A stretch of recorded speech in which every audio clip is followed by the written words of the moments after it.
नमस्कार. आज आपण एका अशा मिशनबद्दल बोलणार आहोत जो खूपच वेगळा आहे. खरं तर काही विशिष्ट डॉक्युमेंट्समधून एक जागतिक मोहीम उभी राहिली आहे आणि तिचं ध्येय ते तर प्रचंड मोठं आहे. चला पाहूया हे प्रकरण नेमकं काय आहे. या मोहिमेचं अंतिम ध्येय ऐकूनच अंगावर काटा येतो. 2034 पर्यंत संपूर्ण जगाला विनाशकारी शस्त्रांपासून मुक्त करायचं. हे फक्त एक स्वप्न नाहीये, तर संपूर्ण मानवजातीच्या अस्तित्वासाठी केलेला एक गंभीर इशारा आहे असं ते म्हणतात. या सगळ्याच्या केंद्रस्थानी एक संकल्पना आहे UBUMUD. आता हे ऐकायला जरा विचित्र वाटेल बरोबर, पण याचा नेमका अर्थ काय? चला आजच्या या भागात आपण याच कोड्याचा उलगडा करूया. ओके, तर आपण हे कसं समजून घेणार आहोत? सगळ्यात आधी एकोप्यासाठी केलेलं आवाहन पाहू. मग UBUMUD म्हणजे काय ते खोलात शिरून बघू. त्यानंतर एक आध्यात्मिक संयुक्त राष्ट्र ही काय भन्नाट कल्पना आहे ते समजून घेऊ. पुढे त्यासाठीचा 12 कलमी कार्यक्रम काय आहे आणि शेवटी 100 दैवी मान्यता म्हणजे काय यावर नजर टाकूया. चला तर मग सुरुवात करूया आपल्या पहिल्या टप्प्यापासून. एकोप्यासाठी आवाहन म्हणजे ह्या मोहिमेची गरजच का वाटली? जागतिक धोक्यांना सामोरं जाण्यासाठी एकतेचा नारा का दिला जातोय ते समजून घेऊ.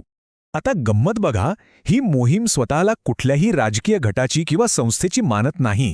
त्यांच्या डॉक्युमेंट्सनुसार हा एक वैश्विक निर्देश आहे जो थेट आदी पराशक्ती म्हणजेच निसर्गाकडून किंवा या ब्रह्मांडातूनच आला आहे. म्हणजे हा एक शुद्ध आध्यात्मिक संदेश आहे, राजकीय अजेंडा नाही.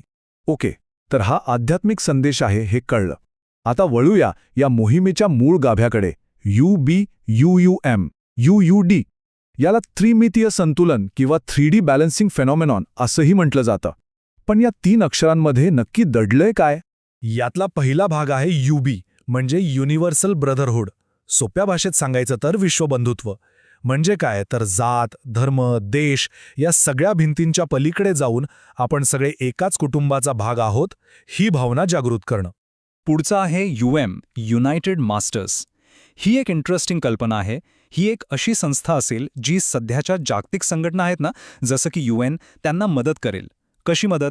तर आध्यात्मिक आणि सुज्ञ मार्गदर्शन देऊन. आणि शेवटचा आणि सगळ्यात महत्त्वाचा भाग UD युनिव्हर्सल डिसआर्मामेंट म्हणजेच सार्वत्रिक निशस्त्रीकरण. हेच या मोहिमेचं अंतिम ध्येय आहे की मानवजातीने एकमेकांशी ही विनाशकारी स्पर्धा सोडून द्यावी आणि शस्त्रमुक्त जगाची निर्मिती करावी. म्हणजे बघा, UBUM आणि UD बंधुभाव, मार्गदर्शन आणि शांतता असं हे त्रिसूत्र आहे. बरं, तर युनायटेड मास्टर्स ही कल्पना तर ऐकली, पण हे काम कसं करणार? इथे येतो आपला तिसरा भाग, एक आध्यात्मिक संयुक्त राष्ट्र. पाहूया जागतिक कारभारासाठी यांचं मॉडेल नेमकं आहे तरी कसं. या प्रस्तावामागची मूळ कल्पना खूपच सुंदर आहे. असं म्हटलंय की युनायटेड मास्टर्स हे सध्याच्या संयुक्त राष्ट्रांसाठी एका आध्यात्मिक अप्पर हाऊससारखं काम करेल आणि या नात्याला शिव आणि शक्तीची उपमा दिलीय. म्हणजे एक दुसऱ्याशिवाय अपूर्ण आहे. हे अजून स्पष्ट होतं जेव्हा आपण त्यांच्या रचनेकडे बघतो. युनायटेड मास्टर्सचे जे 9 विभाग आहेत ते थेट UNच्या संस्थांना पूरक आहेत. उदाहरणार्थ बघा, जसं UNमध्ये सिक्युरिटी काउन्सिल आहे तसं इथे UM स्पिरिच्युअल काउन्सिल असेल. जसं इंटरनॅशनल कोर्ट ऑफ जस्टिस आहे तसंच इथे युनिव्हर्सल कोर्ट ऑफ जस्टिस असेल जे त्याला आध्यात्मिक मार्गदर्शन देईल. कल्पना भारी आहे ना? ठीक आहे, संकल्पना कळली, रचनाही पाहिली. पण हे सगळं प्रत्यक्षात कसं उतरवणार? त्यासाठीच आहे हा 12 कलमी जागतिक कार्यक्रम. आणि हो, यासाठी एक ठरलेली टाईमलाईन सुद्धा आहे.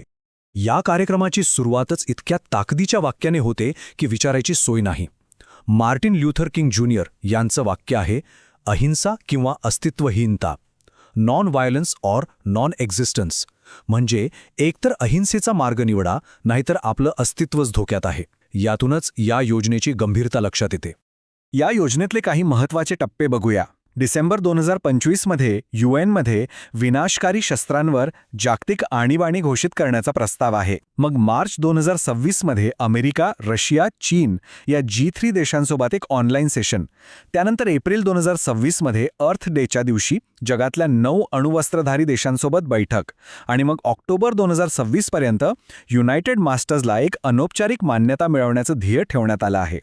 एवढी मोठी योजना आहे, पण याला पाठिंबा कसा मिळणार? इथे येतो या विश्लेषणाचा शेवटचा आणि खरं सांगायचं तर सगळ्यात इंटरेस्टिंग भाग 100 दैवी मान्यता किंवा डिवाइन नॉड्स. 2007 पासून ते 2026 पर्यंत या मोहिमेला कसा प्रतिसाद मिळाला याचा हा एक प्रकारचा लेखाजोखाच आहे. आकडा बघा, तब्बल 100. या मोहिमेच्या कागदपत्रांमध्ये 100 अशा संपर्कांचा उल्लेख आहे ज्यांना दैवी टप्पे किंवा पाठिंबा असं म्हटलं गेलं आहे. इथे एक गोष्ट लक्षात घ्यायला हवी. हे जे 100 संपर्क आहेत त्यांना ही मोहीम फक्त पत्र किंवा ईमेल व्यवहार मानत नाही. त्यांच्यासाठी हे दैवी संकेत आहेत, पोचपावते आहेत आणि महत्त्वाचे टप्पे आहेत. हा त्या घटनांकडे बघण्याचा त्यांचा स्वतःचा एक दृष्टिकोन आहे. आणि ही यादी पाहिली की खरंच आश्चर्य वाटतं. यात कोणाकोणाचा समावेश आहे बघा. 2007 मध्ये भारताच्या राष्ट्रपती कार्यालयापासून सुरुवात होते. मग 2008 मध्ये जगप्रसिद्ध लेखक पावलो कोयलो आहेत. 2021 मध्ये थेट ब्रिटनच्या पंतप्रधान कार्यालयाकडून प्रतिसाद आहे.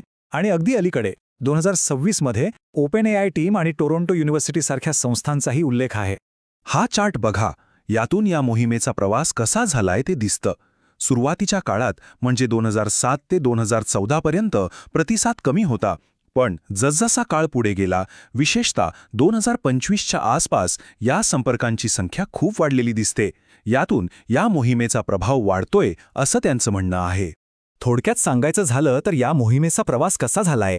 सुरुवातीला काही आध्यात्मिक घटना घडल्या आणि आता हा प्रवास जागतिक स्तरावरच्या मोठमोठ्या शैक्षणिक, तांत्रिक आणि राजकीय संस्थांशी संवाद साधण्यापर्यंत पोहोचला आहे.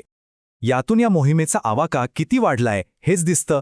बरं, हे सगळं पाहिल्यावर, ऐकल्यावर आपल्या मनात एक महत्त्वाचा प्रश्न उभा राहतो की एखादी आध्यात्मिक प्रेरणा किंवा अंतर्ज्ञान खरोखरच जागतिक धोरणांवर प्रभाव टाकू शकतं का?